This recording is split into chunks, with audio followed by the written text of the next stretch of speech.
ಬೆಂಗಳೂರು 2ನೇ airport survey. Magadi ಸೋಲೂರಿನ 19 ಹಳ್ಳಿಗಳ ಮೇಲೆ ಚೌಕಾಕಾರದ ಗುರುತು, ರೈತರಿಂದ ವಿರೋಧ.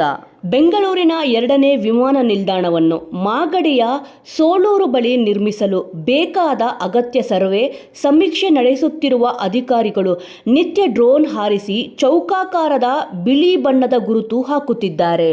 ಇದನ್ನು ವಿರೋಧಿಸಿ ವಿಶೇಷ ಗ್ರಾಮ ಸಭೆ ಕರೆಸಿ ವಿಮಾನ ನಿಲ್ದಾಣ ಜಾಗ ಬದಲಾಯಿಸುವಂತೆ ಹಾಗೂ ಹಸಿರೀಕರಣ ಭಾಗವಾಗಿರುವುದರಿಂದ ಜಾಗ ನೀಡುವುದಿಲ್ಲ ಎಂಬ ನಿಲುವಳಿ ಮಂಡಿಸಿ ಸರ್ಕಾರಕ್ಕೆ ಮನವಿ ಮಾಡಲು ಮಾತುಕತೆಗಳನ್ನು ನಡೆಸಿದ್ದಾರೆ.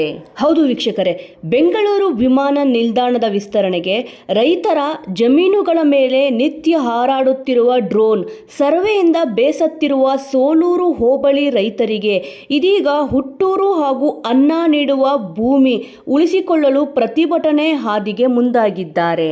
ಸೋಲೂರು ಭಾಗದ ಹಳ್ಳಿಗಳ ಮೇಲೆ ಅಧಿಕಾರಿಗಳ ತಂಡ ನಿತ್ಯ ಡ್ರೋನ್ ಹಾರಿಸಿ ಹಾಕುತ್ತಿರುವ ಚೌಕಾಕಾರದ ಬಿಳಿ ಬಣ್ಣದ ಗುರುತು ರೈತರ ಎದೆಯಲ್ಲಿ ತಲ್ಲಣ ಮೂಡಿಸಿದೆ. ಮೋಟಗಾನಹಳ್ಳಿ ಪಂಚಾಯಿತಿ ಸಮೀಪ ಬಸವೇನಹಳ್ಳಿ ದಾಸೇಗೌಡನ ಪಾಳ್ಯದಲ್ಲಿ ರೈತರು, ಪ್ರಮುಖ ಸ್ಥಳೀಯರು, ನಾಯಕರು ಸಭೆ ನಡೆಸಿ ವಿಮಾನ ನಿಲ್ದಾಣ ಯೋಜನೆ ಕೈಬಿಡುವಂತೆ ಸರ್ಕಾರಕ್ಕೆ ಯಾವ ರೀತಿಯಲ್ಲಿ ಮನವರಿಕೆ ಮಾಡಿಕೊಡಬೇಕೆಂದು ಮಾತುಕತೆ ನಡೆಸಿದ್ದಾರೆ.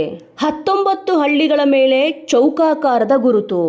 ಅಧಿಕಾರಿಗಳು ಸರ್ವೆ ನಡೆಸಿ ಚೌಕಾಕಾರದ ಗುರುತು ಹಾಕಿರುವ ಚೌಕಟ್ಟಿನೊಳಗೆ ಮಾಗಡಿಯ ಮೋಟಗಾನಹಳ್ಳಿ ಗ್ರಾಮ ಪಂಚಾಯಿತಿಯ ಕಾಟನಪಾಳ್ಯ, ಶ್ರೀರಾಮಪುರ ಕಾಲೋನಿ, ಪೆಮ್ಮನಹಳ್ಳಿ, ಬಸವನಹಳ್ಳಿ, ಗೆಜ್ಜೆಗನಹಳ್ಳಿ, ಕಂಬೇಗೌಡನಪಾಳ್ಯ, ಕೋಡಿಹಳ್ಳಿ, ತಿರುಮಲಾಪುರ, ಹೊನ್ನಯ್ಯನಪಾಳ್ಯ, ಬೆಟ್ಟಯ್ಯನಪಾಳ್ಯ, ಪುಟ್ಟಯ್ಯನಪಾಳ್ಯ, ಗುಡೇಮಾರನಹಳ್ಳಿ ಗ್ರಾಮ ವ್ಯಾಪ್ತಿಗೆ ಸೇರಿರುವ ದಾಸೇಗೌಡನಪಾಳ್ಯ, ನಾಗನಹಳ್ಳಿ, ಹಕ್ಕಿನಾಳು ಕಾಲೋನಿ, ಶೆಟ್ಟಿಪಾಳ್ಯ, ಗರ್ಗೇಶಪುರ, ಬಾಳಯ್ಯನಪಾಳ್ಯ, ಸುತ್ತೇಹಳ್ಳಿಪಾಳ್ಯ, ಲಕ್ಕೇನಹಳ್ಳಿ ಗ್ರಾಮ ವ್ಯಾಪ್ತಿಗೆ ಬರುವ ಮರಿಕುಪ್ಪೆ, ಕೆಂಪಚಿಕ್ಕನಹಳ್ಳಿ, ಮಾಗಡಿ ರಂಗಯ್ಯನ ಪಾಳ್ಯ ಸೇರಿವೆ.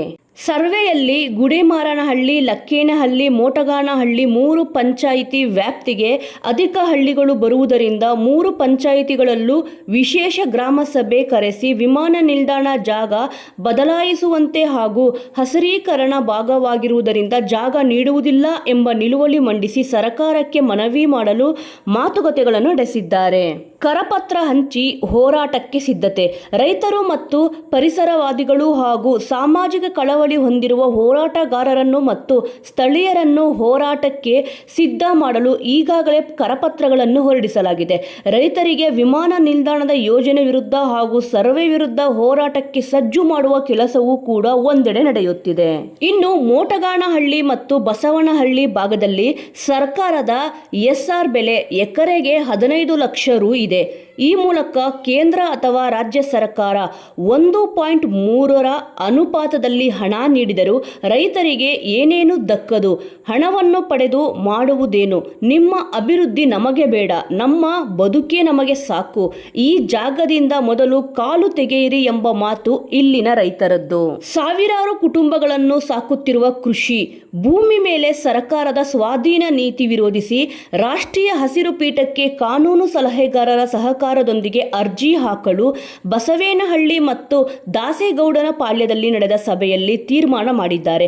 ರೈತರು ಯಾವುದೇ ಕಾರಣಕ್ಕೂ ಹಣದ ಆವೇಶಗಳಿಗೆ ಒಳಗಾಗದೆ ಕೃಷಿ ಭೂಮಿ ಹಾಗೂ ಹುಟ್ಟೂರು, ಮನೆ, ದೇವಾಲಯ, ಶಾಲೆ, ಒಟ್ಟಾರೆ ಹಳ್ಳಿಗಳನ್ನು ಉಳಿಸಿಕೊಳ್ಳಲು ಕರೆ ನೀಡಿ ದಿಲ್ಲಿಯ ಹಸಿರು ಪೀಠಕ್ಕೂ ಅರ್ಜಿ ಸಲ್ಲಿಸಲು ಮಾತುಕತೆಗಳು ನಡೆದಿವೆ.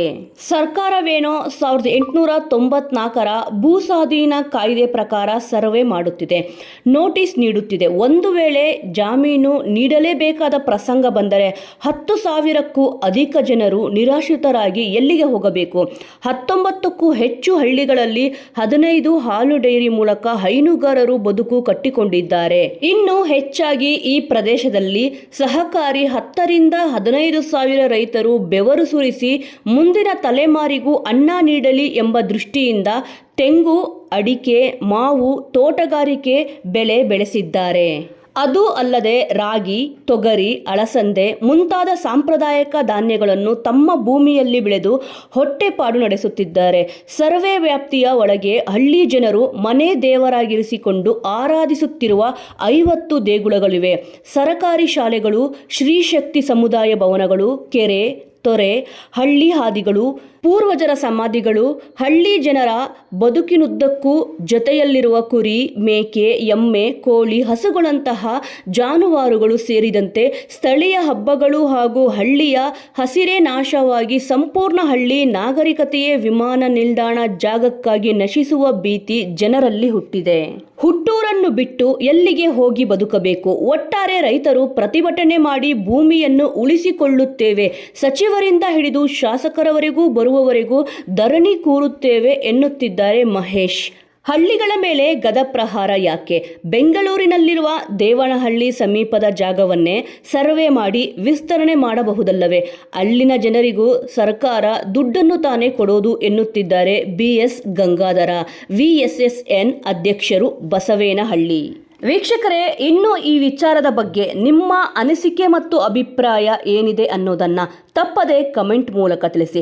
ಹಾಗೂ 2ನೇ ಅಂತಾರಾಷ್ಟ್ರೀಯ ವಿಮಾನ ನಿಲ್ದಾಣ ಎಲ್ಲಿ ಆದರೆ ಸೂಕ್ತ ಅಂತ ನಿಮಗೆ ಅನಿಸುತ್ತದೆ ಅನ್ನೋದನ್ನು ಕಮೆಂಟ್ ಮೂಲಕ ತಿಳಿಸಿ. ಮುಂದಿನ ವಿಡಿಯೋದೊಂದಿಗೆ ಮತ್ತೆ ಸಿಗೋಣ.